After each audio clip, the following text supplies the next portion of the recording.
Welcome to all of our civil society and stakeholder colleagues and partners who've joined from around the world. Good morning, good afternoon, good evening to you. I see we're joined by 122 people so far, and we really thank you for your interest in today's discussion. As you may know, today we'll be having a 1.5-hour consultation with stakeholders on the organization of the multi-stakeholder hearing that is to precede the International Migration Review Forum taking place this May 17th to the 20th in New York City. My name is Monami Molik, and I am the Civil Society Liaison Officer with the UN Network on Migration. And without further ado, I'd like to please welcome our opening speaker, who will be His Excellency, Mr. Abdullah Shahid, President of the General Assembly. Your Excellency, please, you have the floor. Excellencies, colleagues, dear friends, thank you for joining today's consultation. I'm particularly pleased at being able to welcome NGOs and civil society back into the UN's hall and corridors after a 2-year absence.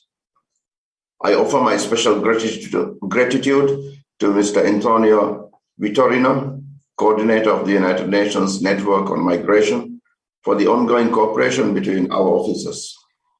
I made protecting the rights of all one of the key priorities of my presidency of hope.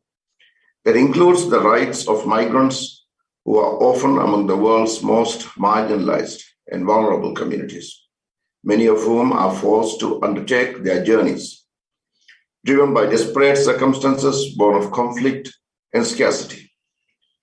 I will continue to advocate on behalf of their rights when I chair the inaugural Migration Review Forum from 17th to 20th of May under the auspices of the General Assembly, and when I host the multi-stakeholder hearing on 16th May in the lead up to the event. Colleagues, human migration may well be an age-old activity touching almost every society around the world. However, it is changing in important ways. Examining the shifts in scale, direction, demography, and frequency can illuminate how migration is evolving, while also pointing to the long-term trends that have been shaped by historical as well as recent events. The upcoming Imrf precisely offers us this opportunity. The last 2 years have been witness to major migration and displacement events that have caused great hardship and trauma as well as loss of life. For most of these events have been the displacement of millions of people due to conflict or severe economic and political instability. There have also been large-scale displacements triggered by climate and weather-related disasters in many parts of the world. The COVID-19 pandemic has highlighted the interconnections between migration and mobility, with COVID-19 travel restrictions resulting in unprecedented immobility around the world. As we continue to deal with a global pandemic and all the socio-economic consequences it has entailed, we must be prepared for how all these events will impact migration, both regular and also irregular. In an environment in which restrictive migration-related policies, such as border management, entry requirements, and stay limitations have become more prominent across the globe, it appears that there are systematic risks to the full realization of the SDGs and gains in human development. The situation has been further complicated by the COVID-19 pandemic, which has impacted mobility across the globe, forcing countries to re-evaluate their migration and border policies for the new post-pandemic world. Colleagues, the global community now more than ever has a responsibility to step up and uphold the human rights of all migrants at every stage of the journey, regardless of their origin or status. And to that end, the adoption of the Global Compact for safe, orderly, and regular migration remains a historic milestone. Its comprehensive approach provided us with the opportunity to shape a new global framework for migration, one which unlocks the benefits and mitigates the risks of migration, and addresses the priorities and concerns of migrants and host communities alike. I'm heartened by the progress we have made in the 3 years since its adoption. Yet, our success remains fragile, and it is up to us to consolidate and build upon them. As the first International Migration Review Forum fast approaches, let us set our sights high and commit to ambitious outcomes. The forum will be an inclusive event for all stakeholders to discuss progress on implementing the Global Compact, as well as migration as a whole.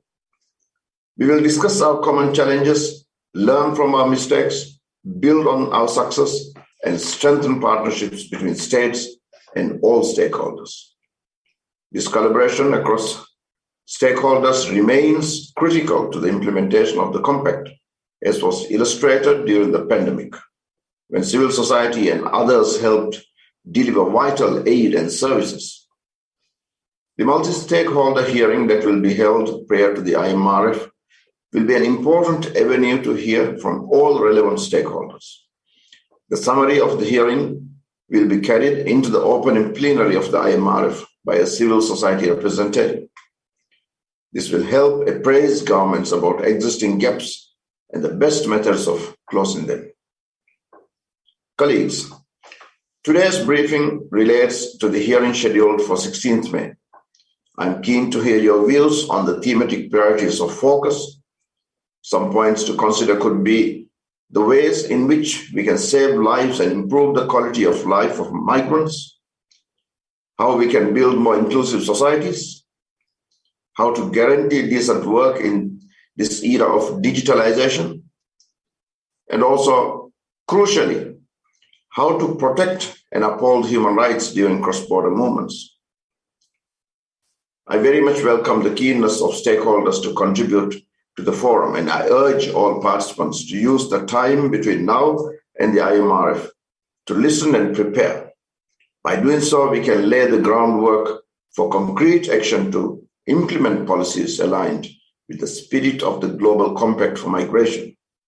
Concrete action that protects the most vulnerable and facilitates safe and regular pathways for migration. I'm certain that by working together, we can achieve this outcome.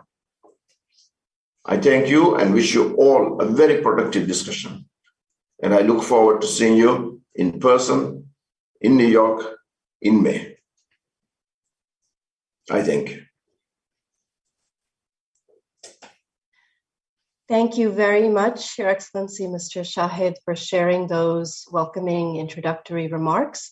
I now turn the floor to His Excellency Antonio Vitorino, Director General of the International Organization for Migration and Coordinator of the United Nations Network on Migration. You have the floor, sir. Thank you, and good afternoon, Mr. President of the General Assembly, stakeholder and civil society partners, Excellencies, colleagues. It is indeed my pleasure to open today's consultation with stakeholders on the organization of the informal, interactive, multi-stakeholder hearing to be held on 16th of May, immediately preceding the International Migration Review Forum. As network coordinator, let me first express appreciation to all those stakeholder partners who have joined today's discussion to offer your vital perspectives. Allow me also to thank most particularly the President of the General Assembly for co-hosting today's consultation in such an inclusive manner and for his commitment to the success of the Imrf under his leadership, as we have just heard. We are exactly 2 months away from the multi-stakeholder hearing. That hearing will be a substantial opportunity to engage with all relevant stakeholders on the progress, but also on the challenges of implementing the Global Compact for safe, orderly, and regular migration, and recommendations on the ways forward. It will be the first global review of the Global Compact, setting a high standard for future forums, as just been underlined. It will provide the forum's deliberations itself with your insights and recommendations for our collective way forward in ensuring the continuing success of the Global Compact's implementation. Stakeholders continue to be fundamental to the success of implementing the Global Compact on the ground, where it matters.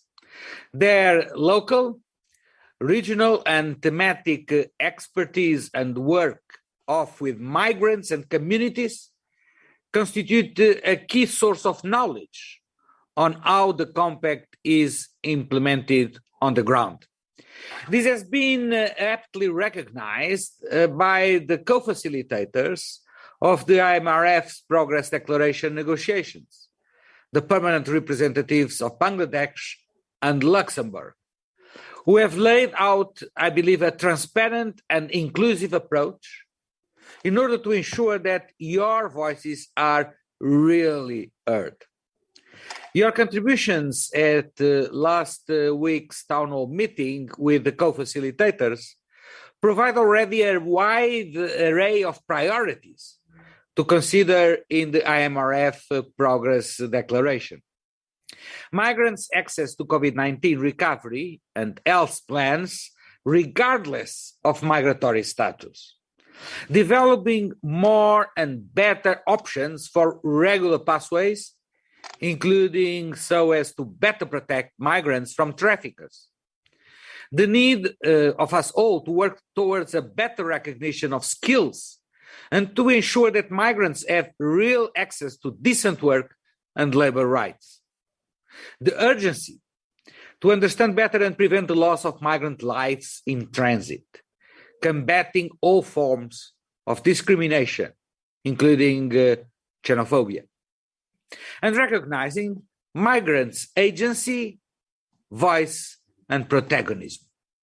The network's engagement with the stakeholders has grown since the adoption of the Global Compact, leading to better and more positive impacts for migrants and their communities.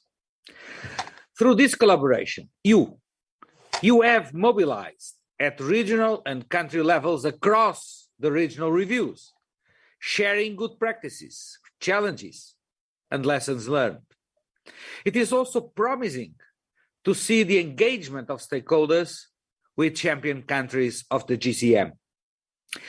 You played critical roles as co-leads of the network's working groups in partnership with member states and the UN agencies, including, among others, on national implementation plans, alternatives to detention, regular pathways, and opposing discrimination impacting migrants, including based on gender, race, ethnicity, and xenophobia. You contributed valuable time and knowledge to the capacity building mechanism of the network.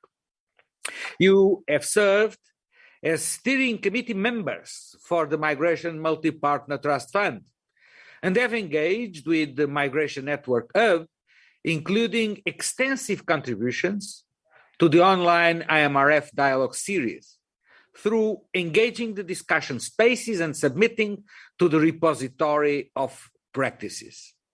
You have contributed key recommendations towards the Secretary General's report and engaged across many of the UN Migration Week activities. Indeed, over the past 3 years, we have seen progress in implementing the Global Compact, despite quite staggering complications arising from the pandemic and the ongoing persistence of many pre-existing challenges.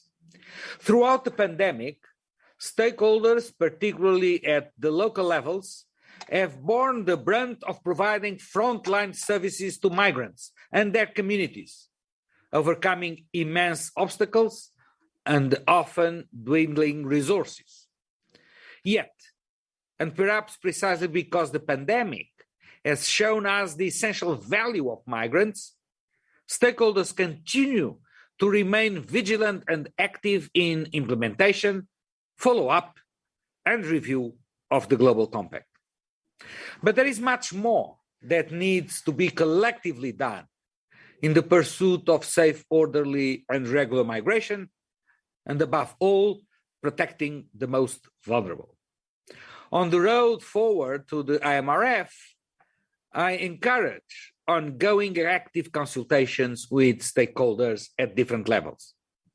The network will ensure the hub discussion space is dedicated to receiving your inputs to the progress declaration. I further encourage member states to consider a whole of government, but also a whole of society approach when composing their delegations to the Imrf in New York, including, for example, local governments, parliamentarians, and civil society representatives and NGO representatives. I also urge all participants in the Imrf to make pledges as to how they intend concretely to move forward the implementation of the compact.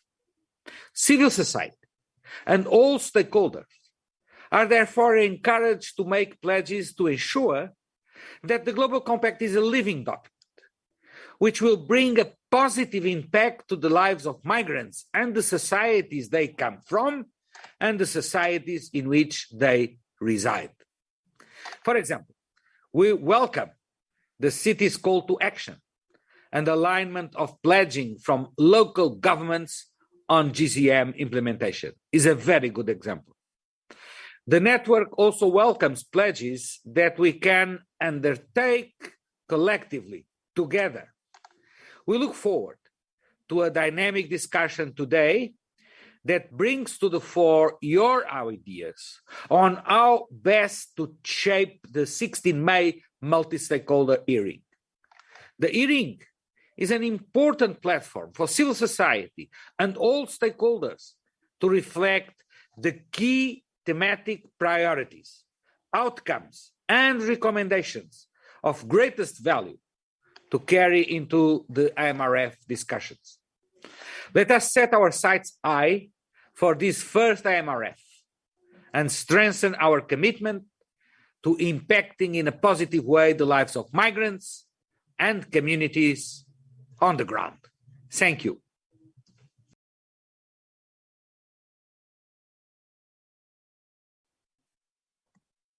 Thank you very much, Your Excellency, Mr. Vitorino, for those very comprehensive remarks on the background for today's discussion and the way forward.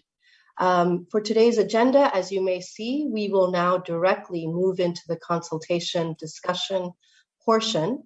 And I welcome to the floor our moderator for the next session, which will be Ms. Michelle Layton, Chief of the Labor Migration Branch of the International Labor Organization. You have the floor, Michelle. Thanks so much, Ronami, and let me thank also His Excellency Shahid, the President of the General Assembly, and Director General Vitorino for their opening of this first stakeholder consultation. My dear friends and colleagues, I am very pleased to be your moderator today, and let me thank you for taking the time to participate in today's discussion. We're all witness to the events occurring in Europe, the terrible human suffering and the millions who are displaced and others who are forced to migrate. They need rights protection and social protection, that's apparent. Along with basic necessities, many will also eventually need livelihoods, community support, and will seek to work.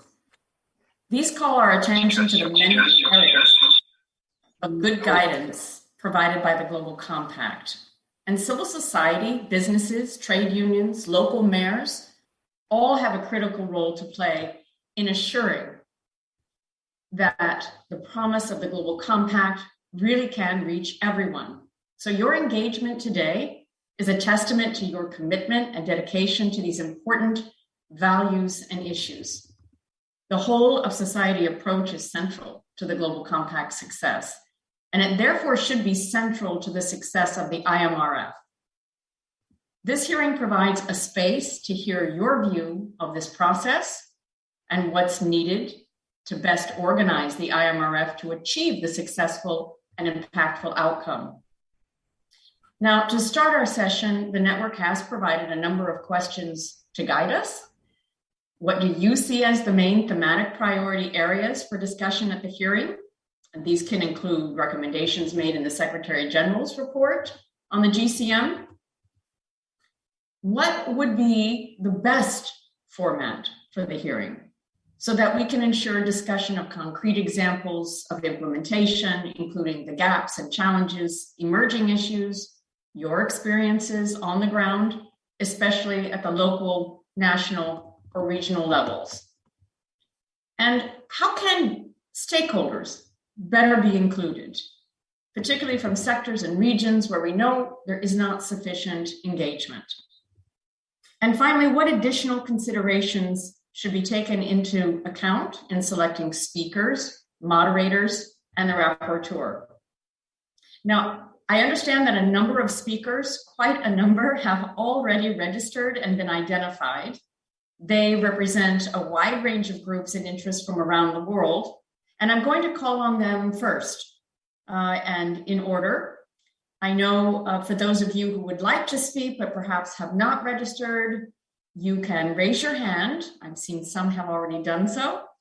Colleagues will take note. You can also request the floor from the chat. And for those who wish to submit questions or make interventions in the chat, please know the Secretariat will consider and take into account everything in that chat. So let me start already with our very long list of speakers. I need to remind all of you, I'll call your names, but I need to remind you that given that there are so many, we have at least 21 speakers and many more of you who I know want to speak a very limited time. I would ask all of you to please keep to the 2-minute time so that I don't have to interrupt you. That would be fair and help those who are in the queue to also have their time to send their messages. And the organizers have asked me to be quite strict, so I really thank you in advance. Please also know that if you can't intervene with all of your messages from the floor, you can put them in the chat, you can send them to the Secretariat who's standing by, and you can ask them to be circulated. So without much more, let me now turn to open the discussion space, and I will start with the first few speakers. First, Vladimir Pascual Rebelo, the Associación of Rumanawi. Next will be Pafi Kinyi, Pacific Islander from NGO Alliance, Civil Society Action Committee. And third will be Michelle Lavoie from PICM, also Civil Society Action Committee. And I have a long list of others, but let me start first, please, with Vladimir. You have the floor.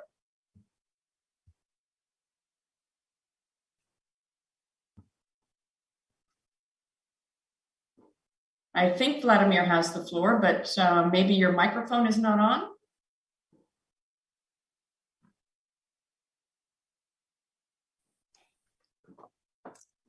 Gracias. Buenas tardes. Thank you very much. Good afternoon. I'm Vladimir Pascual from Ruminawi. My network is also in Spain and in Europe. We are from Latin American origin. Among the proposal, we would like to start, as Abdullah Shahid said, from the human rights perspective. We want human rights to be respected, and as Mr. Vitorino is much more than that. So our voices must be heard. Today, as you said, Michelle, migrants from third countries are not being considered in this war. They are left aside. We have lots of migrants from Ukraine, also from Africa and Latin America, and they don't have a place in Europe, in this Europe from human rights. So we urge all students, also governments, to choose them. Within the topics, we are interested in recovering from COVID and all funding from governments, also racism and xenophobia, which is arising and increasing with extreme right, also labor rights.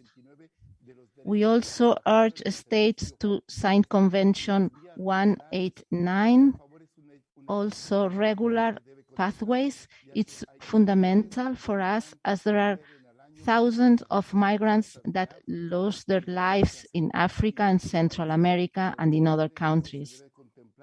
This is something we have to really focus on.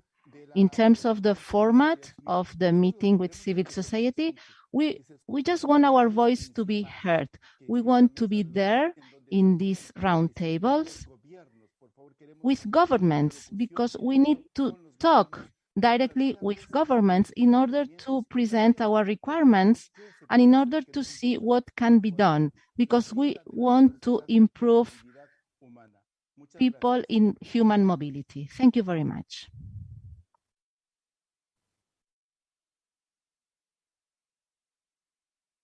Thank you very much, Vladimir, and for sticking to the time. Very much appreciated. Now I'd like to turn to the Pacific, and we have Pefingi. I think you're already on. You have the floor. Pefi Kingi from Pacific Islander NGO.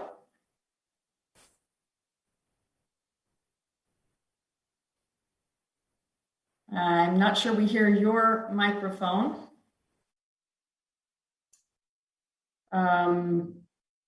Maybe she has not been able to join. While Pefi Kingi is perhaps coming online, let me turn to now the third speaker on the list, which is Michelle Lavoie from PICM. Hi, Michelle. Thank you so much to yourself, mon ami, His Excellency, Mr. Shadid and Mr. Vitorino for organizing this for us. I wanted to start by saying that many of us have been sitting together for the past 6 to 8 months in these roundtable consultations, in the regional consultations, and the lead up basically in the past 2 years. And one of the things that I found very striking was the UNISA regional consultation, the multi-stakeholder hearing, as well as something that wasn't part of the GCM, but which is a Human Rights Council session on migrants in the situation of vulnerability.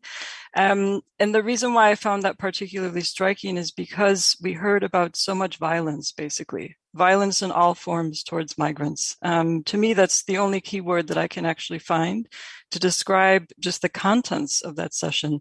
And I think I wanted to highlight that because we heard so much about it because it was multi-stakeholder, because we hear from people on the ground talking about these issues in ways that are very challenging and confronting.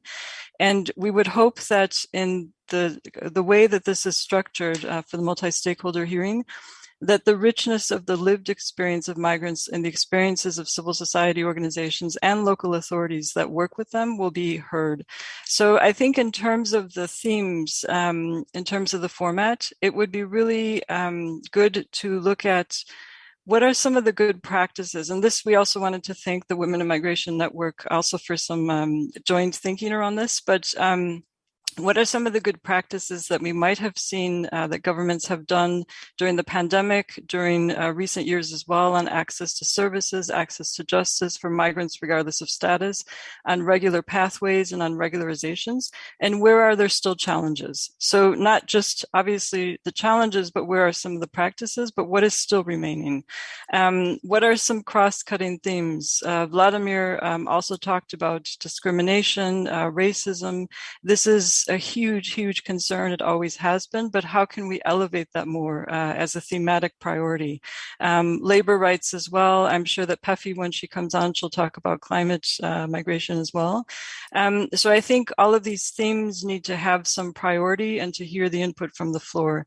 But we also do have recommendations on including stakeholders. I'm sure that Alana One, when she also speaks later, will talk about our joint statement towards the President of the General Assembly concerning the closing civil society space and some specific recommendations we're making basically to expand that and make sure that people can participate. But I think the challenge remains, this is hopefully for us, even as civil society in person, but yet in person doesn't mean hybrid. So there's still many people from civil society who won't be able to participate.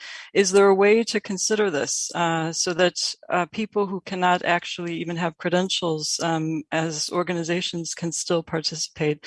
And that also includes funding. And then finally, in terms of the process for selecting speakers, moderators, the rapporteur, civil society has actually been saying for quite some time that the issue of one rapporteur is quite challenging. So we would recommend that there would be more than one rapporteur, and that we as civil society, we do actually know best who those rapporteurs could be. So we would recommend that civil society actually set up its own process for determining that, not the UN system. It can be a democratic, a transparent mechanism to determine that. And this can be based upon the experience of the high-level dialogues previously where civil society did this. Thank you very much. Thanks very much, Michelle.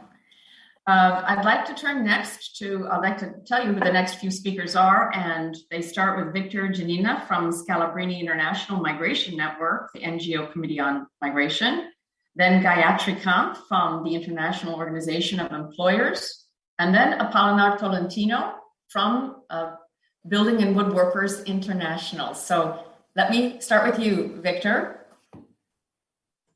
Hello, thank you very much for the opportunity.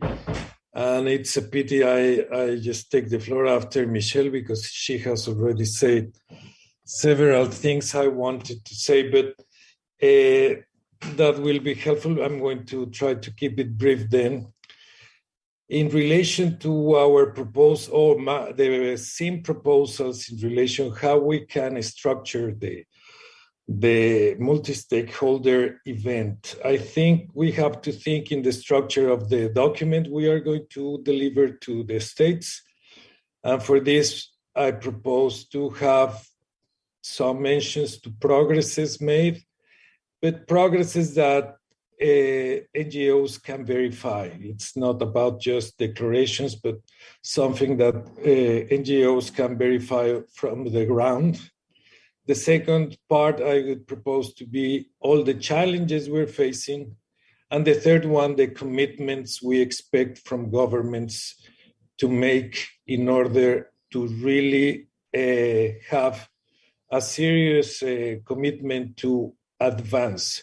I want to echo here what the President of the General Assembly mentioned some minutes ago, that we should conceive the Global Compact as a platform that we have to build upon. It's not a finished and a finalized, fixed, rigid document, but it's just a platform that allows for further developments, but especially from states' commitments. We expect at civil society the political will and all the efforts from states in order to make measurable and verifiable commitments in which, as Mr. Vitorino proposed, we have to be fully involved in the implementation, the follow-up, and the review of these, of all policies and programs, and that's why commitments are key. And the second issue is that if we want to really be a meaningful and an active actor and player in this process, as Mr. Vitorino invited us to be, we need the proper tools and the proper mechanisms that both at the multilateral level, at the UN, and also at the national and regional levels, we need. And that is why I add my voice to what Michelle said. We sent this letter yesterday to the President of the General Assembly, and we wish to hear, what comments the President and maybe Mr. Vitorino have to say about this letter. Thank you very much. Thank you very much, Victor. I now turn to Gayatri Kampf. Gayatri, are you there?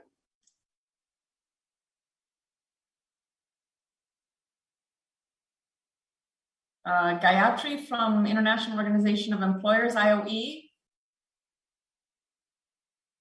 Okay, maybe Gayatri has not joined us yet.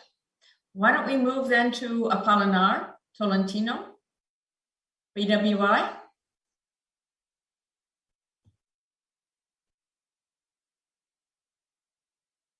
I am not hearing Apolinar, so perhaps he hasn't joined yet. Maybe colleagues will be able to, in the Secretariat, follow whether the other speakers have joined. The next few speakers include Carol Barton from Women in Migration Network, Niha Mizra from Solidarity Center, and Abdul Kadar Zazai Arubay from the parliamentarian from Afghanistan. Let me start with Carol Barton, if she's on. I am. Thank you very much, Michelle, and our thanks to the President of the General Assembly and to DG Vitorino for hosting this event, and to the UN Network on Migration. I think one of the hallmarks of the Global Compact for Migration has been the whole of society approach and the call for the real inclusion of migrant voices and stakeholder participation. And we really want to salute the UN Network on Migration in its first 3 years in really modeling that. Women in Migration Network and many of the groups here today have been incredibly active in the working groups and the committees in many of these events. And we have felt welcomed, and you all have created a space for listening and for participation. And I think that models what the Global Compact is all about. And so it has come with a growing state of, I would say, shock and alarm at the closing space for the participation in the IMRF of the very civil society that helped to create the Global Compact for Migration. And we know, having been in active in high-level dialogues and in the very negotiations for the compact on the floor in a very active way, that the exclusion from Migration Week, the exclusion from the negotiations of the Progress Declaration, and the potential for very limited numbers of people from our organizations that could attend in New York is something that really precludes the ability to have an impact on the IMRF. And that's of grave concern to us. We are also signatories to the letter that was sent to the President of the General Assembly yesterday, raising concerns about this closing space.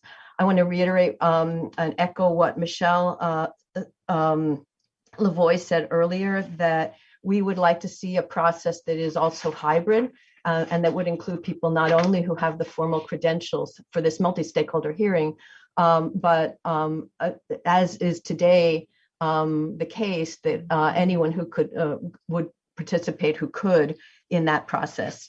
In terms of the process itself, we'd like to go beyond the format of the compact to look in depth at how the principles, the cross-cutting principles, particularly issues around gender and race and youth, come up across all areas.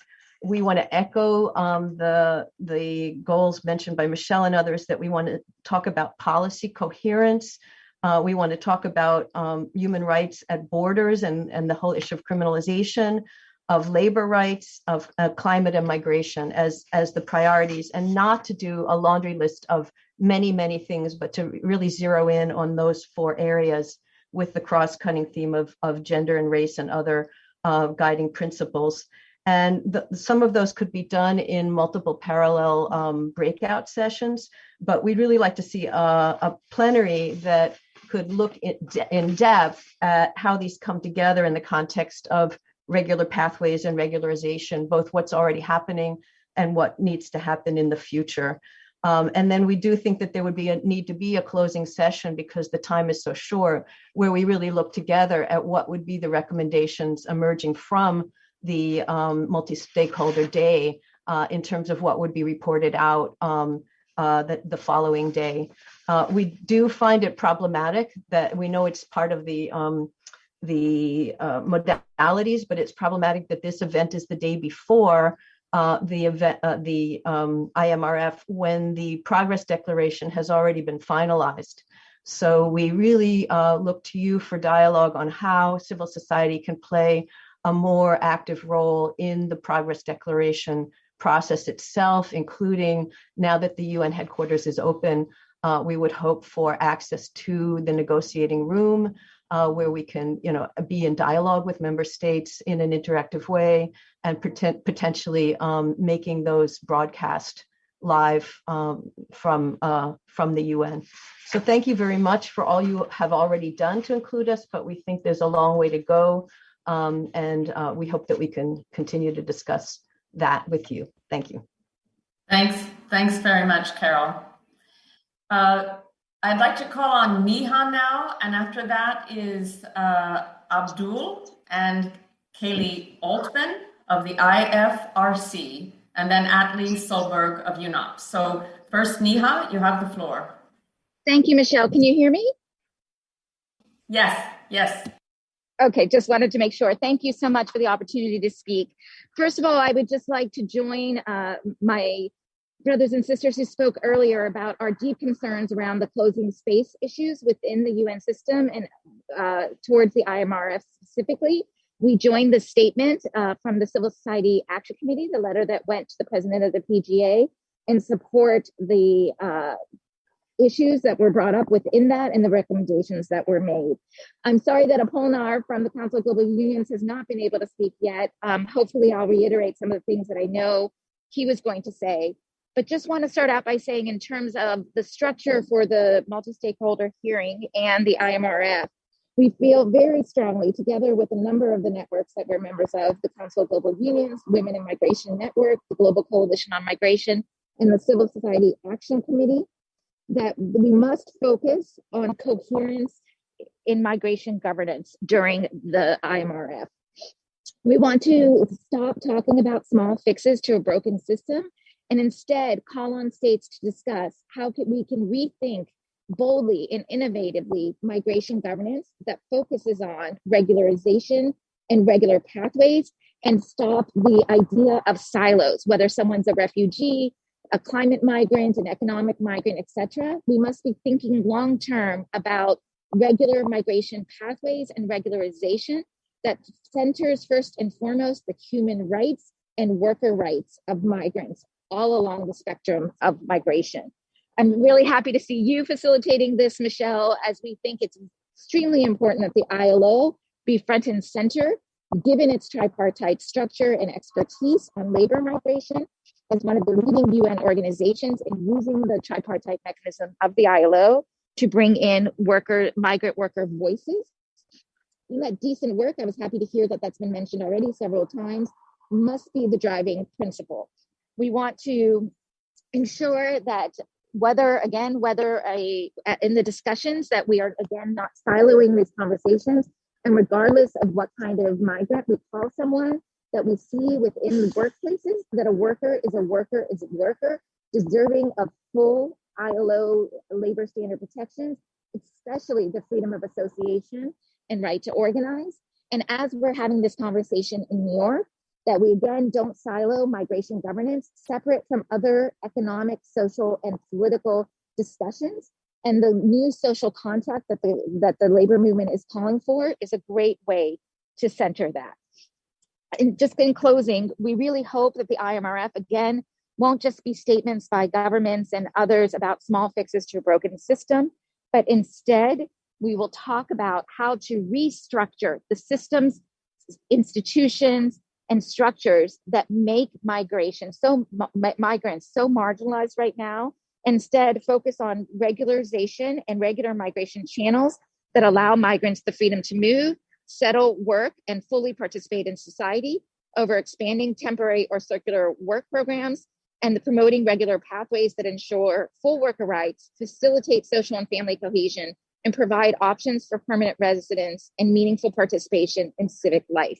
And just to end, I want to note on the closing space issue, and sorry for the background noise, that we have several partners around the world, workers, migrant workers, who have self-organized themselves into representative organizations who were unable to participate in the accreditation process for the IMRF because the governments in the destination countries that they are in do not allow them to register as unions or allow them to register as associations. And so they were unable to participate in the accreditation process. This is another issue of closing space that we hope the President of the General Assembly's office can address. Thank you so much.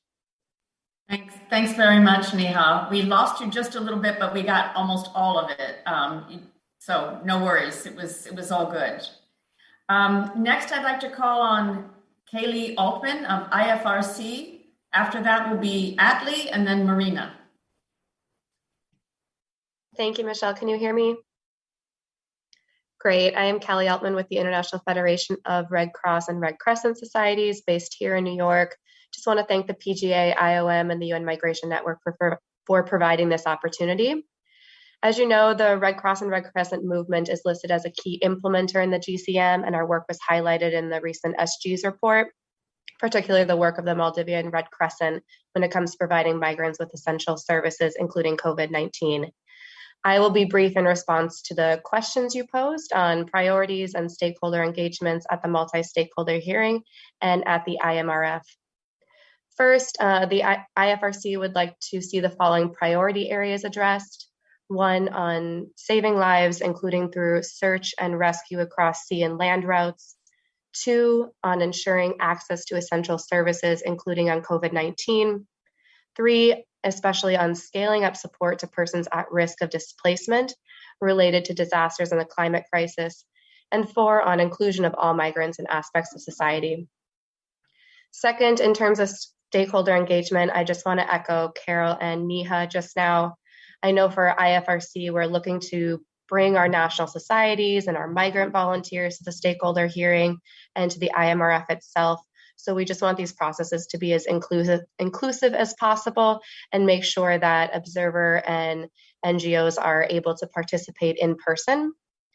I'm also echoing previous speakers. I think we've all been to large UN forums. We really need to find a way to make this multi-stakeholder hearing a true hearing that is intimate and actionable as possible. Therefore, our preference is for more intimate and action-oriented roundtables and dialogues between governments and key implementers. We need meaningful engagement between these stakeholders to discuss the challenges, next steps, and very importantly, ways to improve global, regional, and local partnerships going forward. Additionally, we know how busy IMRF will be. There's a lot happening in those 3 days. So as a suggestion, perhaps the multi-stakeholder hearings could also be a space to provide for bilaterals between governments and stakeholders, similar to how we see during UNGA. Finally, on the IMRF itself, our preference is the same. The roundtables really need to include the voices of key implementers, especially those at the local level. We're really calling for true discussions rather than prepared marks and a true Q&A. That's all on my end, and thank you very much. Thank you very much, Kaylee. Atlee, you have the floor.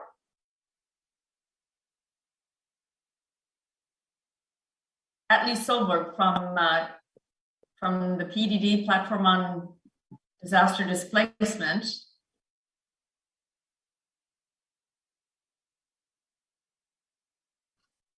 I'm not sure we can, I don't think we can hear you, but I understood, Atlee, that you were on.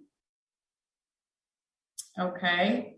Well, Atlee, while you're perhaps addressing the microphone issues, maybe we can turn to Marissa from the Quaker UN office. Hi, and thank you for this important consultation on the multi-stakeholder hearing before the start of the MRF. Regarding the first guiding question on thematic priority areas of interest for discussion during the hearing, including recommendations made in the Secretary General report, we would like to highlight the importance of including migrants and migrant-led organizations as crucial stakeholders in the process.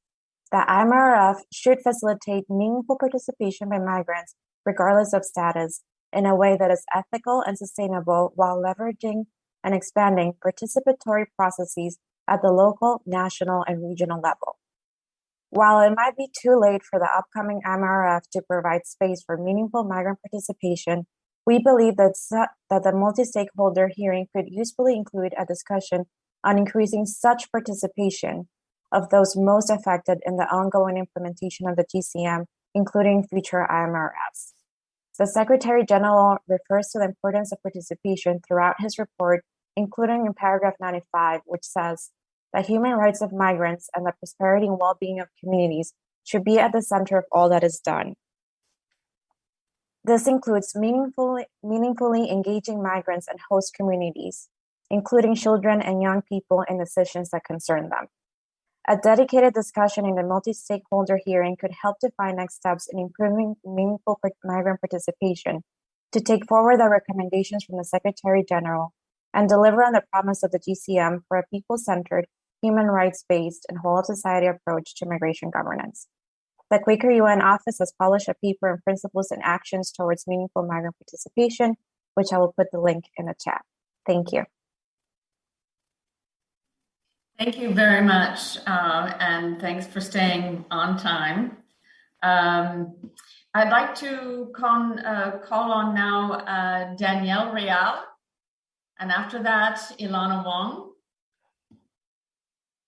I believe you're online and you are on the speakers list.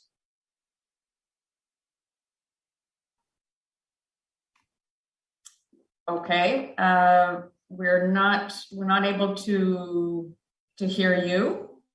I think maybe a number of people. Sorry. Okay, please go ahead, Daniela. Thank you, Michelle. And many thanks to His Excellency Shahid and Director General Vitorino and to Monami and the network for organizing this consultation. This is a statement made on behalf of Save the Children. The Global Compact obviously has an important potential to be a breakthrough for children. It is rooted in the Convention on Rights of the Child, and it recognizes that meeting the specific needs of children and young people is really central to migration management. Save the Children, together with other partners that are represented today here, and civil society organizations, has consistently and actively engaged in the entire process of the GCM. And we have supported and welcomed its whole of society approach. But this approach and ultimately for the IMRF and the GCM themselves to be successful, it is absolutely crucial to ensure that all voices are fully heard, that participation is facilitated, and regional and social representation is fully reflected. So I would like to echo Michelle, Carol, and other colleagues that have raised the issue of the importance of access to civil society to these discussions.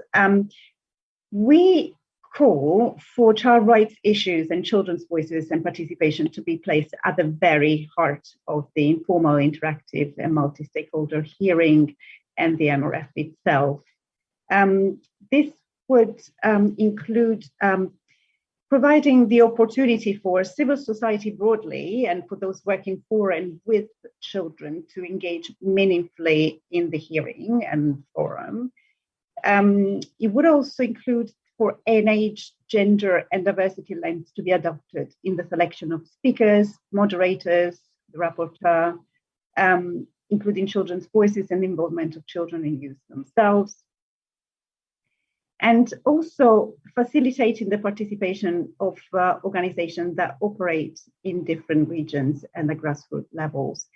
In terms of thematic priority areas, we would like to recommend that the discussion really includes a specific focus on the implementation of the child relevant commitments of the GCM and the Compact's guiding principle of child sensitivity.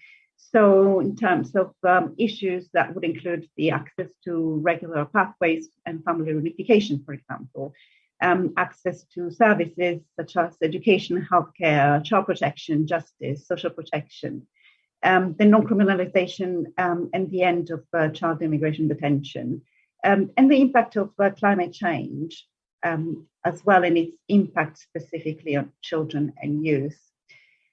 We think also that the discussion should include a reflection on how children and youth are involved as key stakeholders and partners in the design and monitoring of the GCM implementation at national and regional levels, a focus on how the evidence based on children is going to be strengthened, and finally, the overall inclusion of a age, gender, and diversity lens in all the themes that are going to be discussed at the multi-stakeholders hearing and the Imrf itself. We think that a whole of society approach really requires that the voices and the views of those most affected are really heard. Thank you very much, Michelle.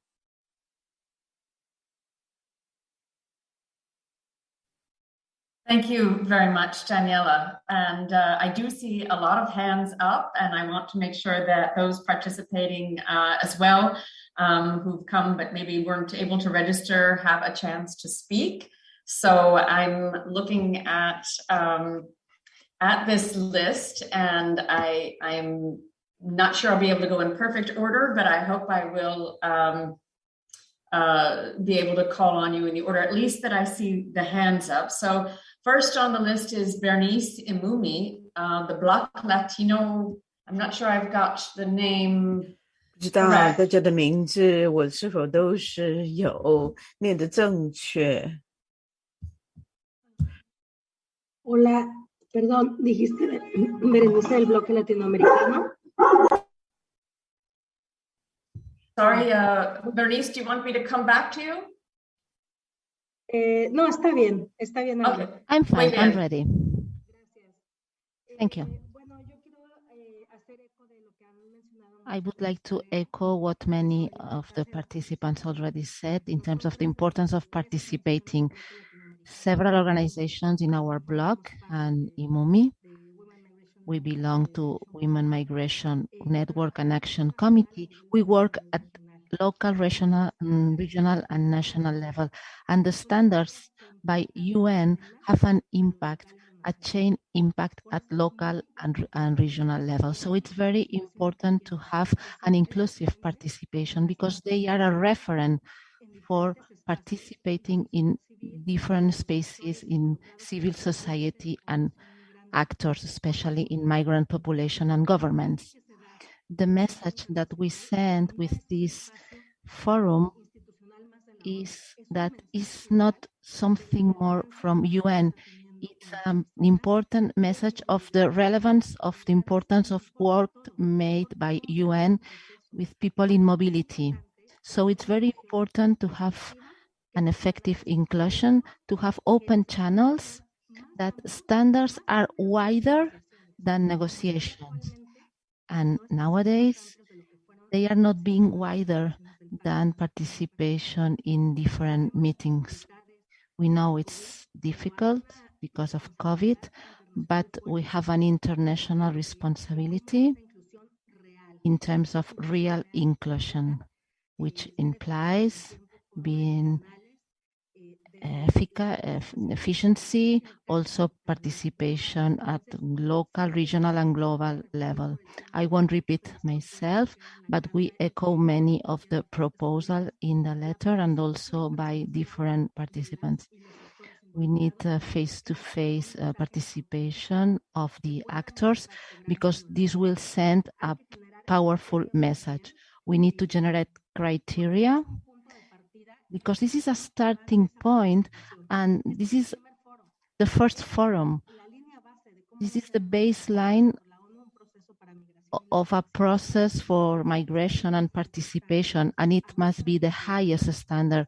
So we should reconsider several things, in our humble opinion. And second, it will depend on the impact. This declaration needs indicators of how results will be expressed in lives of migrant people, as Vladimir already said, in migrant communities, in mobility. If we'll be talking about structural causes, for instance, we should talk about how to generate a regular mobility. Not only trafficking, trafficking is an effect. If we have an impact on having a regular migration and also regularization, if we are able to provide accessibility to regular migration from the countries of origin so that these people don't have to risk their lives in Mexico and other regions, we can tackle trafficking, but from a structural cause perspective. So we need indicators, and to close my intervention, we need also including women, youth, and specific populations, which is difficult. They are not aware of this participation. Gracias. Thank you so much. Thank you. Thank you very much, Michelle. So I saw Apolinar from BWI had joined us, but now he's left my screen. Apolinar, were you able to come back on?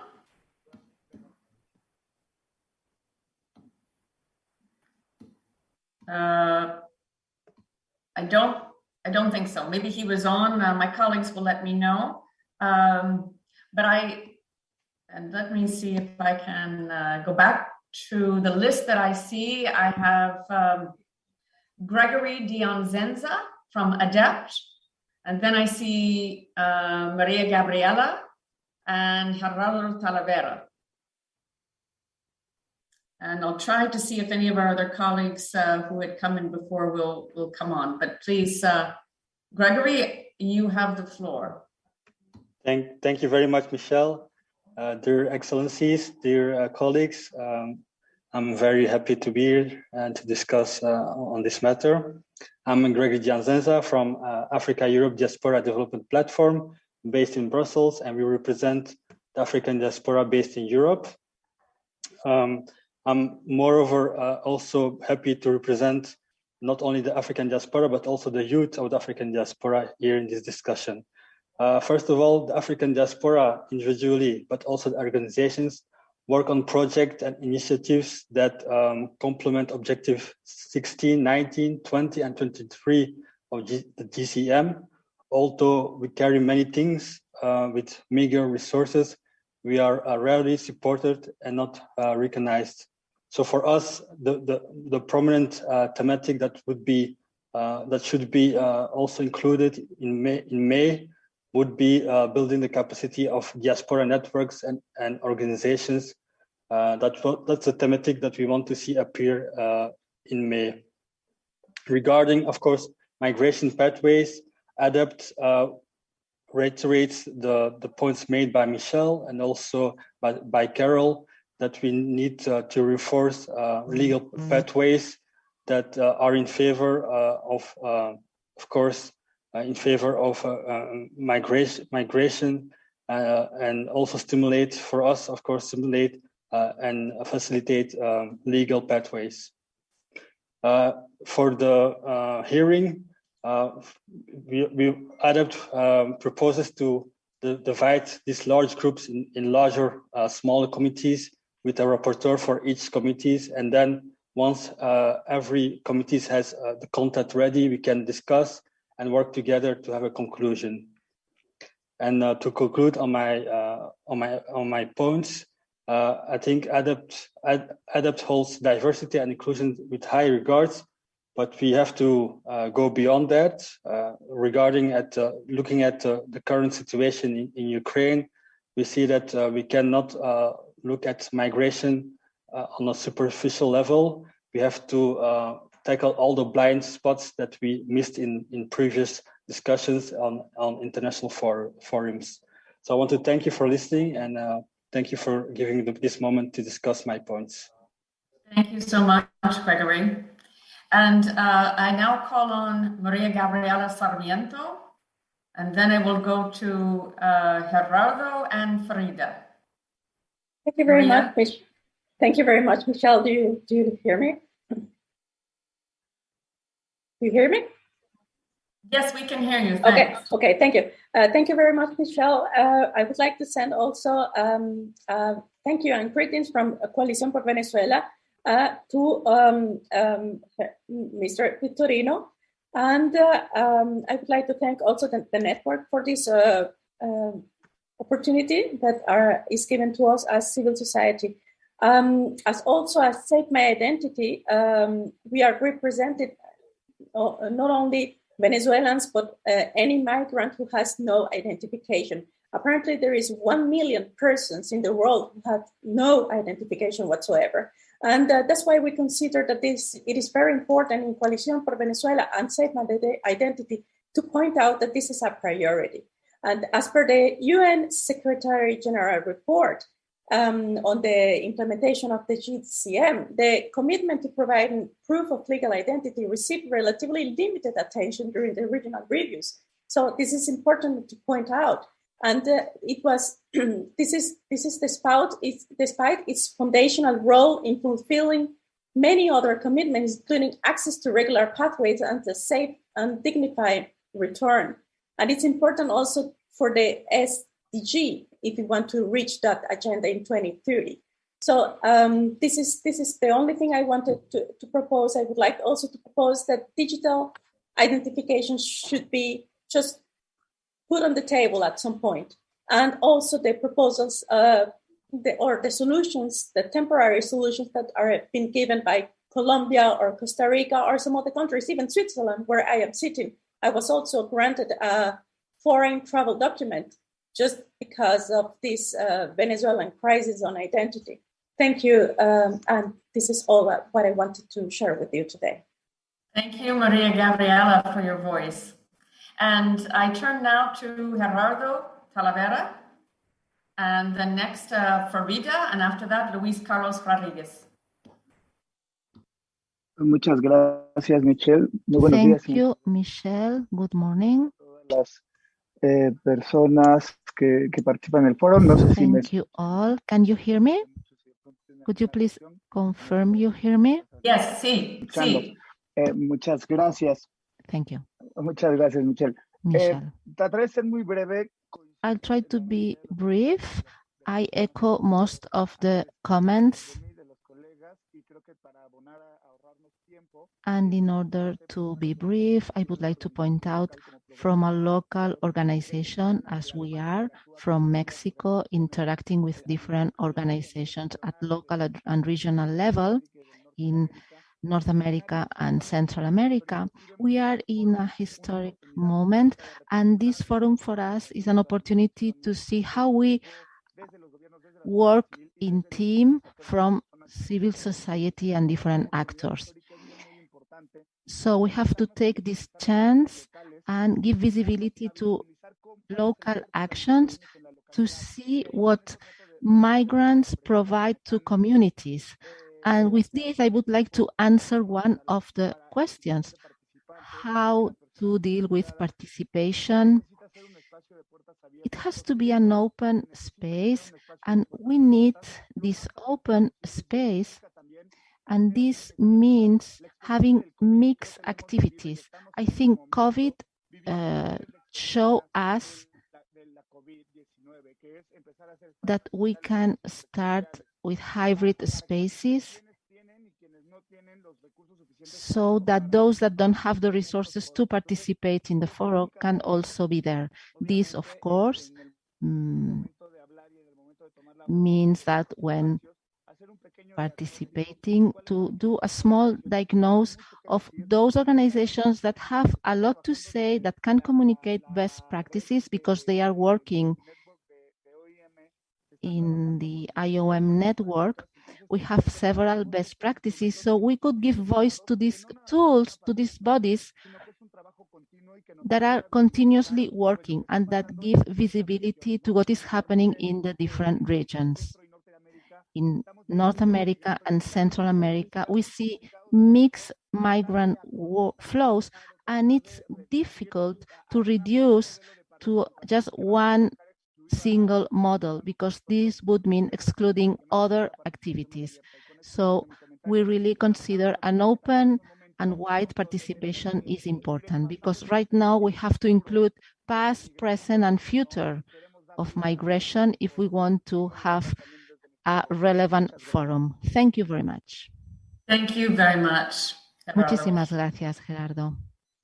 Okay, so now I see that some of the speakers I had called on earlier algunas de las personas que tenían que participar antes están now, so de I would vuelta, like to de modo que me gustaría call on first Elena invitar Wong from the UN primero Migration Group on Youth and Children, and then Apolinar from BWI. No he hablado yo. Farida. Oh, apologies. Was I interrupting someone? Oh, okay. Apologies. Thank you, Michelle, for the floor, and to the network, PG and OPGA, for this important opportunity to voice youth stakeholder engagement in the Imrf process. I'm speaking today on behalf of the Migration, Youth and Children platform, and we're appreciative of the evident effort to take a whole society approach. So we stay committed, like many others, to participating in the process. We're continuing our joint preparations for the Roundtable 3 with our co-hosts and preparing for the co-facilitators taking on the job, organizing a youth blast for young people attending the Imrf through accredited organizations, preparing reports of collated youth voices, and we'll also continue our inputs and campaigns to the best of our ability. In the spirit of our commitment and the guiding questions, I will underline some key gaps and opportunities to really set an example in this first forum in creating a rich, inclusive, meaningful space.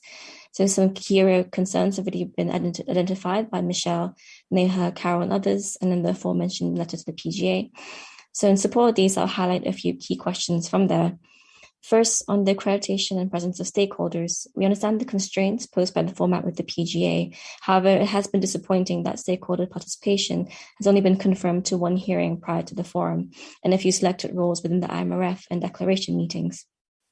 We risk missing out on the voices of migrants, youth, local authorities, and various civil society organizations and other stakeholder groups.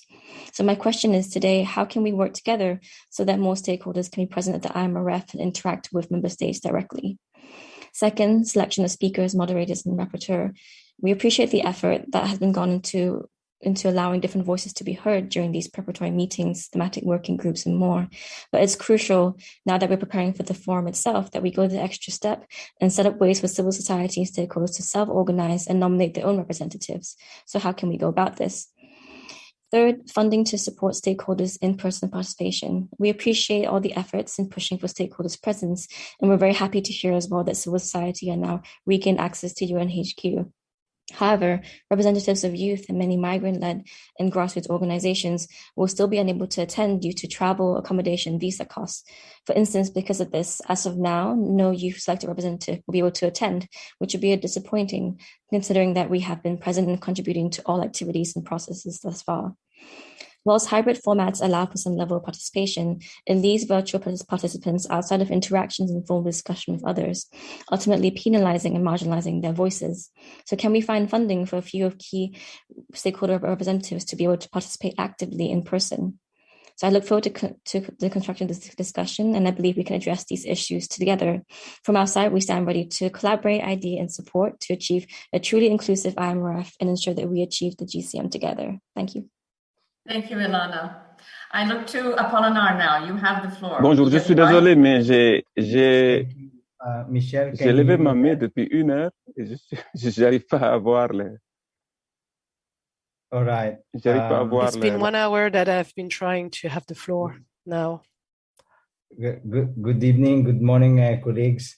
The Building and Woodworkers International, with which I'm representing, along with the other global union federations, would like to recommend in terms of the priority thematic areas to be discussed in the IMRF about human rights for migrant workers. This is explicitly contained in the UN Secretary General report saying that the human rights of migrant workers and the prosperity and well-being of the communities should be at the center of all. And he furthered in his report that the need to diversify rights-based pathway for regular migration. Such effort should be grounded in the labor market realities and decent work. And of course, for us unions, decent work is anchored on the right to self-organization and collective bargaining.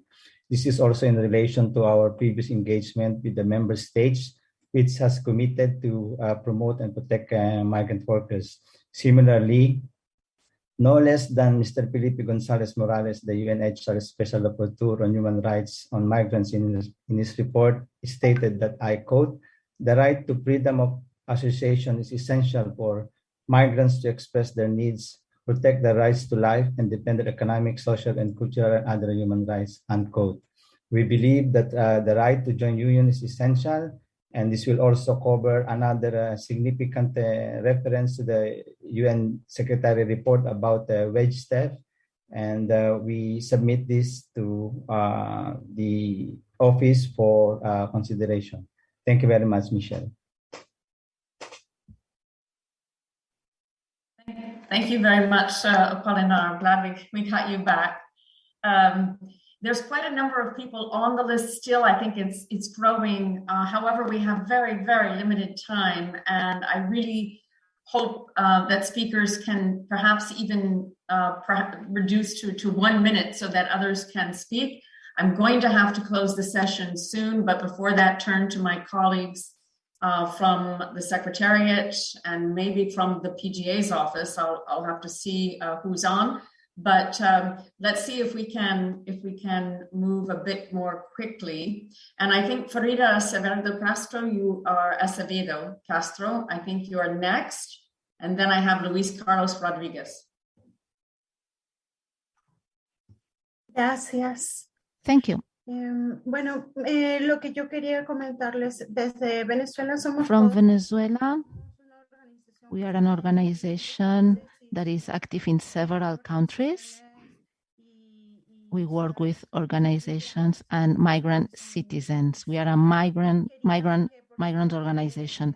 And I would like to point out the objective for returnees, for a secure return, because Venezuelans, at least here in Mexico, are living a situation in which authorities leave them at the border. They are in any country and they are left there without resources, and there's a violation of their human rights. So this part of the secure return is very important within the GCM, and we urge it to be considered. Also, children without ID, because they don't have passports, they don't have papers when they get 18.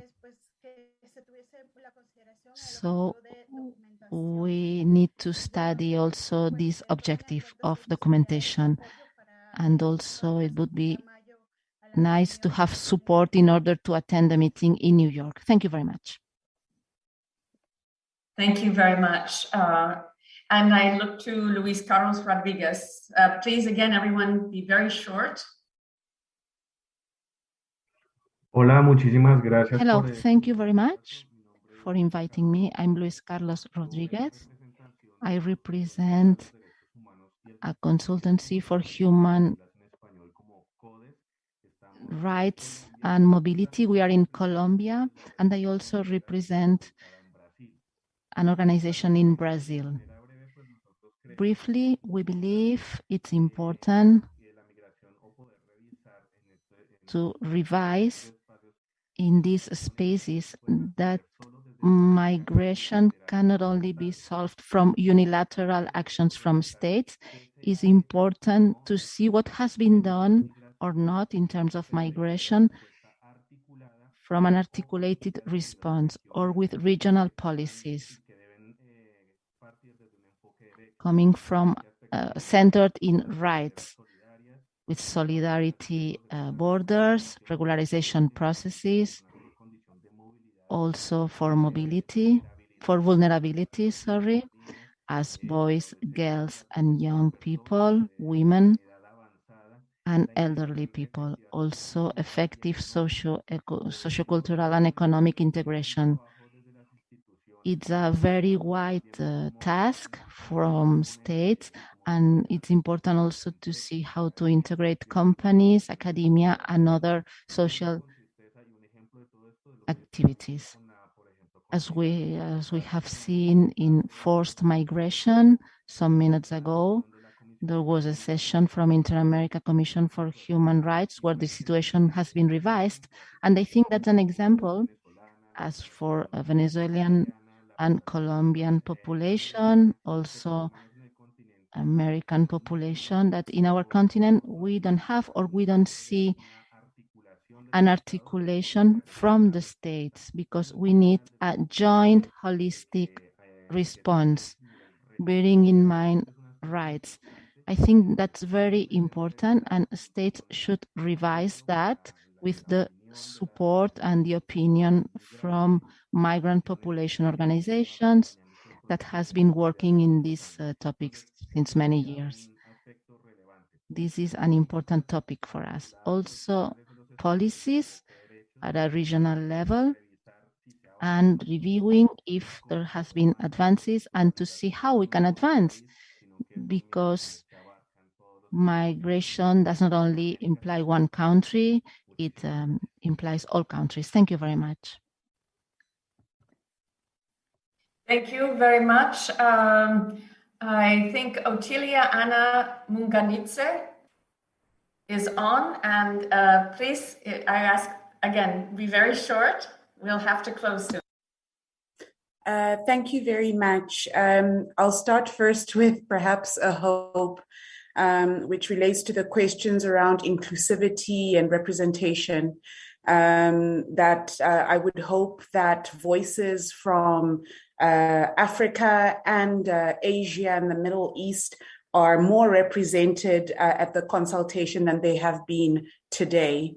In that regard, beyond regional representation, gender, age, as well as racial balance would be hugely appreciated. The second relates to changing of narratives and looking at different forms of migration, and in particular spotlighting instances, which has been said before, of xeno-antagonistic violence, particularly within the global south as well, and then for it to be issue-based. That is all from me. Thank you, Michelle. Thank you very much, and that was very succinct, so I appreciate that. Montaga Diop. Bonjour, merci beaucoup. Hello, everybody. Thank you very much. As you said, we need to be brief. However, I wanted to say hello to the community connected tonight. And about the format now, I'm the president of the Kirikou Association. I'm based in Morocco. I'm focusing on children education and isolated minors. So I wanted to talk about the format and the way civil society can participate. Could we have working groups, European group, Asian group, American group, Maghreb group, to see what we've done since Marrakesh, to see concretely what we've done on the ground, how texts have been applied. And I'm insisting on the objective one that, according to me, is fundamental to make this pact tangible. And I think we can only speak about regular migration if we see this first objective being efficient through statistics. We've seen that through the African Observatory for Migration. So I think with all that, we could gather around the table with my colleagues if we have the chance to go to New York. Thank you for giving us the occasion to have the floor for a few minutes. Merci beaucoup. Thank you for your voice. I think we have time for one more, maybe two. I think there's Leslie Sapp. Is she still on?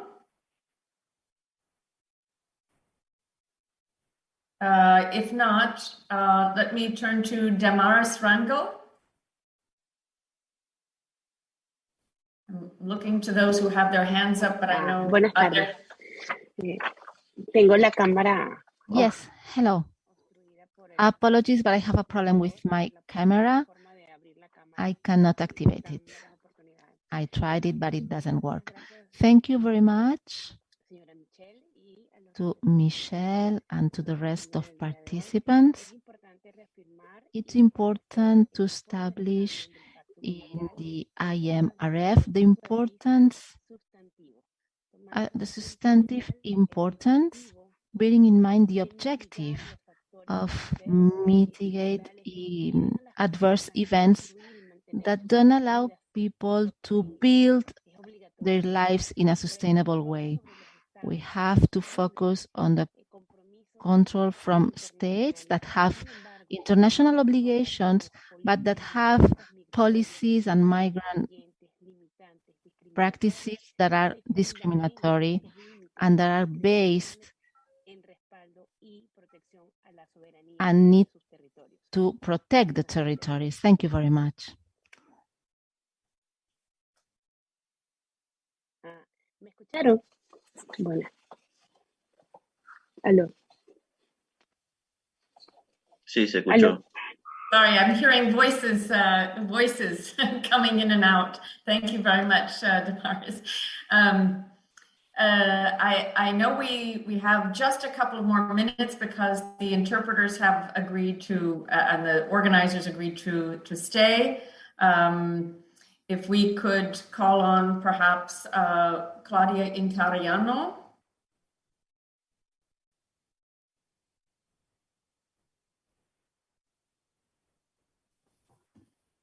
Buen día a todos y todas. Muchas gracias por este espacio. Thank you so much to everyone. Thank you so much for this space. We are from the Foundation for Justice, from the bloc of the UN, with offices based in Mexico, Guatemala, Honduras. And we work directly with committees of families, with migrant peoples who have been disappeared because they've been victims of massacres in the region. And I would like to also speak in the name of hundreds of families who we work with judicially, and we're very much focused on objectives 7 and 8, which is saving lives and also helping people. And we feel that there are existing mechanisms that we could perhaps also make the most of, and also join forces with things that have been done in other regions.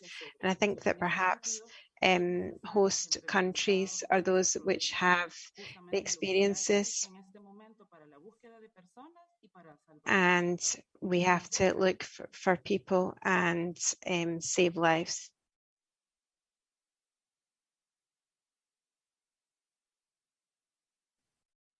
Thank you very much.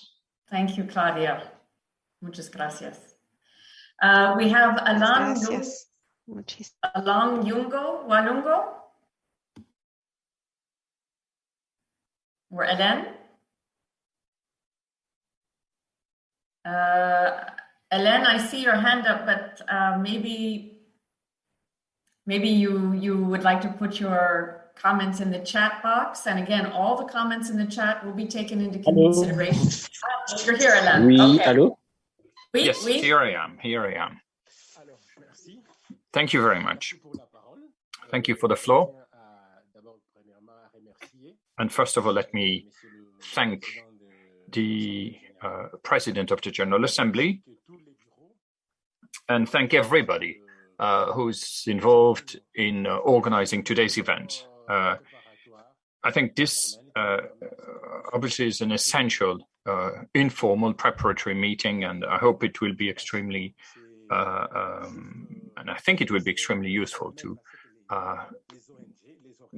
somehow prepare the events of May. I think organizations and civil society organizations must be fully involved. And participate fully and genuinely to all the events that are going to be organized in May. We know what's happening in Ukraine. We know that there is racism against Black migrants in Ukraine. They are treated unfairly when trying to leave Ukraine and flee from Ukraine to find refuge abroad. And I think these needed to be said. We should also, during the forum, focus on a key aspect, which is children. Children need to be considered as a priority, and they are a priority for us in the DRC. In the eastern part of the DRC, there are uncontrolled armed forces, groups, and they're called ADF. These groups are sowing terror across the territory. Children there find it impossible to live, to study, to go to school. Schooling has stopped completely there, and lots of children for about 10 to 20 years now have been forced to flee from Eastern Congo. So this is a crisis that has been ongoing for too long. We think that it's essential for this to be denounced. It is unacceptable. And if you know what's happening in Eastern Congo, in Dumia, in Kingi, or in Kitumbo, for example, particularly the eastern part of the DRC, there's really a war going on. Armed forces are there. Children are not educated. They have to flee. They have to run away from cities and villages. Some find refuge in the bush. Others go to Rwanda for safety. So obviously you can understand this is not a good situation at all. So this, in my opinion, needs to be discussed. There are CSOs here and NGOs that should be somehow involved in trying to find a solution to that problem, or at least the voice of children should be heard. Thank you. Merci, Alain. C'était un point important. Donc, colleagues, I think we are out of time. I don't know if we can turn to the closing now, but I'm cognizant that we might have 5 minutes. And I really want to thank everyone for your tremendous participation. I know some of you may still have wanted to speak, and my deepest apologies that we tried our best to go over. But if you could put your comments in the chat box, send them to the Secretariat, we can circulate them, and your voice can be heard and continue to be heard. There also are discussion areas on the web portal, and this is going to be a continuing dialogue. So it's just the beginning. Let me now turn to my colleagues. We're very happy to have Midfa Naim from the Office of the President of the General Assembly, who's going to perhaps respond or give some closing observations. And then we have Jonathan Prentice from the UN Network Secretariat. So let me turn that over to you. And Midfa, you have the floor. Thank you. Thank you so much, Michelle. I just wanted to keep it very brief and highlight maybe a couple of important points. But thank you so much for the level of engagement and enthusiasm we have heard throughout this meeting today. And we're sorry that we could not accept all of the requests for intervention. But please do send us the comments that you wanted to make. And we will, of course, take into account all of the comments that we receive in writing as well as throughout this meeting. As the PGA said, we are aiming to make the forum as inclusive as possible, in line with the guiding principles of the Global Compact on Migration, to emphasize on a whole of society, whole of government approach. And this is the principles by which our office is guided in designing the format and designing how the session will go forward, including its preparatory stage. As you know, the UNHQ is now open to civil society, so the meeting will take place in person, but we have heard your comments on making the hybrid option available to enhance participation and inclusivity, and we will consider how we can address this issue. The IMRF registration process will be open this week. It will be open to all ECOSOC organizations and entities that have already received special accreditation for the intergovernmental consultations of the GCM, the Intergovernmental Conference to adopt the GCM, and the IMRF itself, as outlined in the modalities. And as part of the registration process, all stakeholders will be invited to express their interest to participate, speak, or to contribute in other ways to the multi-stakeholder hearing, the roundtables of the IMRF, and also the policy debate. These are three different ways in which stakeholders can engage in the IMRF itself between 16th to 20th of May. Likewise, the registration form will also ask for nominations from stakeholders for civil society representative to present the summary or repertoire to present the summary of the hearing during the opening segment of the plenary, which is, as you know, mandated in the resolution as well. And I also note the further comments on inclusion. I would again, the letter that was referred to several times by several organizations, our office has received the letter. We are looking at the recommendations that have been suggested and hoping to ensure that the forum will be as inclusive as possible, as I had mentioned before.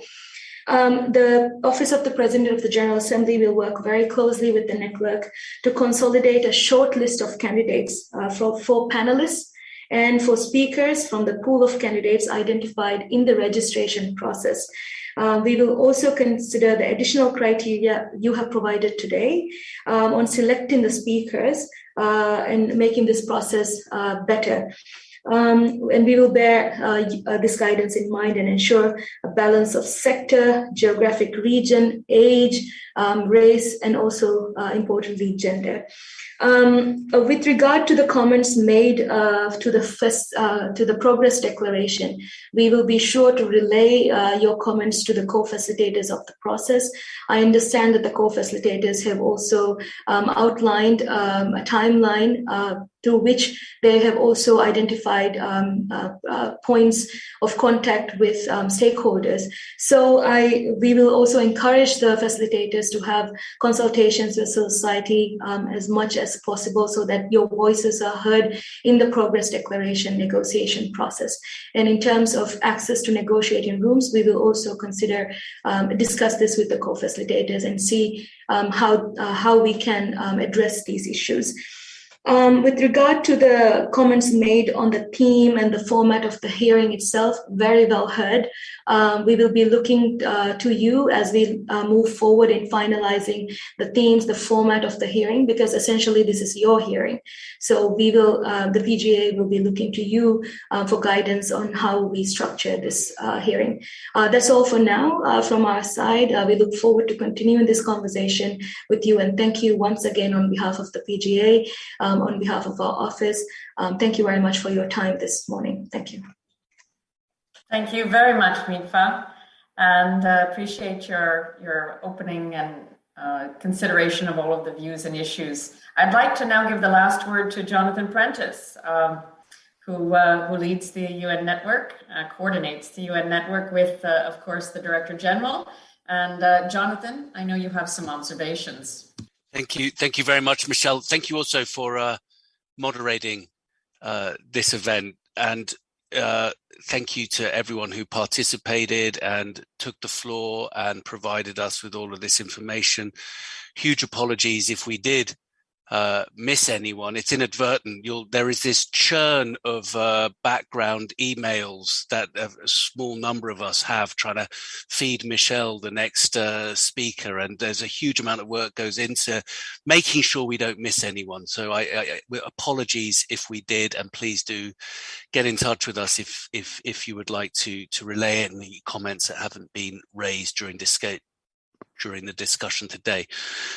Thanks also to Midfa. Lovely to see you again, Midfa, and also for providing those points of guidance. I think what's very gratifying is that there really was some areas of consensus on the substantive agenda and indeed on the process pieces around issues. I think your centerpiece, of course, is the human rights of all migrants, irrespective of their status, but also how that links into protecting them from violence, issues around COVID-19, response and recovery and inclusion, climate, labor was very prominent. And also, I think what struck me was the insistence on reflecting the migrant voice in these deliberations. If, as Michel Lavoie said, the richness of the lived experience must be heard. I would point to that, and there were a large number of other issues. I don't pretend for that to be comprehensive.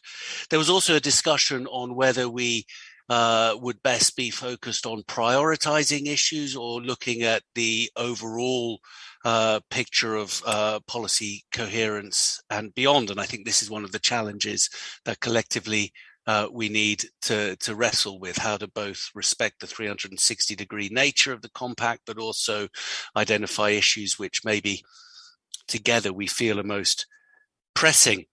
And then what I think was also instructive were the number of comments referring back to the Secretary General's report as a source for, or as a source of reinforcement for some of these ideas. And whilst I don't think anyone mentioned it, I would also like to draw attention to the 12 points of civil society. I think it was through spearheaded by the Action Committee, that they have asked to be reflected, many of which, if not all of which, I think were touched on today. Now, I don't mention the Secretary General's report, and here I'm going to turn to process simply to be self-congratulatory, even though I think in the UN system we're very proud of it and very pleased with how it has landed. It's also because I think this does speak to the process.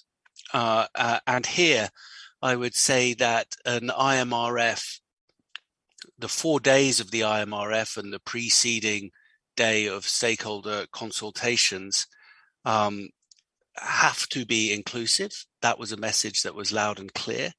But I would say that whilst that is vital and essential for a successful IMRF, it is not sufficient. And that is why we have also, and this is not an either or, it is an also, placed so much emphasis on having inclusive preparations in the lead up to the IMRF.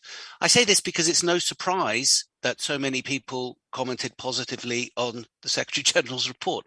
That's because it reflects, in many ways, the inputs that we received from member states and from stakeholders. I would not, for those who are concerned about the shrinking space, and I accept that, I'm not trying to counter that concern, I would say your impact has already been significant, which is not to say that it should not carry on being and growing in significance. And I would say the same as well for the preparation for the briefing notes for the round tables, which we hope will be released shortly. I think your messages on involvement in the informal consultations around the progress declaration have been heard. I am sure the co-facilitators and their teams will take them on board. It is my understanding the zero draft will be released very shortly. And in addition to those consultations, I would, and notice I say in addition, I would also encourage you to make extensive use of the discussion space to provide written comments on the draft, to engage in the upcoming town hall with the co-facilitators. And also, as Midfa said, to think about how best stakeholders can be represented and put their names forward to participate in the various component parts of the IMRF through the registration process. And I'd finally also mention the issue of side events. I think we launched the application process for those last week, if I am not mistaken. So those are possibilities for engagement. Now, means for engagement. Midfa acknowledged the calls out there for a hybrid component and said she would look into that. There was also calls for funding. And I think we also need to address this. The General Assembly Modalities Resolution calls for this IMRF to be conducted within existing resources, but also calls on the Secretary General to do what he can to support the funding from representatives from developing and particularly least developed countries, not just governments, but stakeholders. We have set up a dedicated funding window in the Migration Multi-Partner Trust Fund, and we are seeking contributions to it precisely for this purpose. This is exactly what we did in connection to the build-up to the Marrakesh conference. For those of you, many of you who can recall back to then, and it was reasonably, modestly successful, but this funding tends to come online somewhat late in the day. So I would encourage you in your engagement with member states to ensure that this funding window is not ignored, is not overlooked, and that we can then facilitate in-person travel to the IMRF. I think I'll leave it there. Michelle, I know we're now 20 minutes over time. I hope I've covered some of the issues, and we're also available all times by email or through the web for any questions we haven't yet touched on. Thanks. Thanks to you. Thanks to everyone. I know we're over, but I'm so glad that everyone, or as many as possible, could speak. Very important. So I think we're at the limit now of our time, and wish you a very good morning, afternoon, wherever you are, and stay safe. Thank you, everyone. Bye, everyone. Bye, everyone.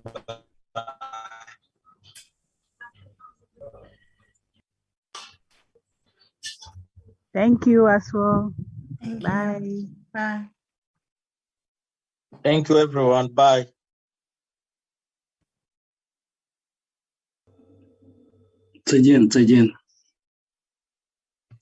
Goodbye, goodbye.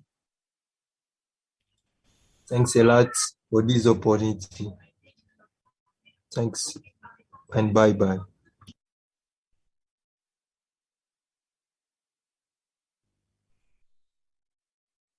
Thank you, everyone. Thank you.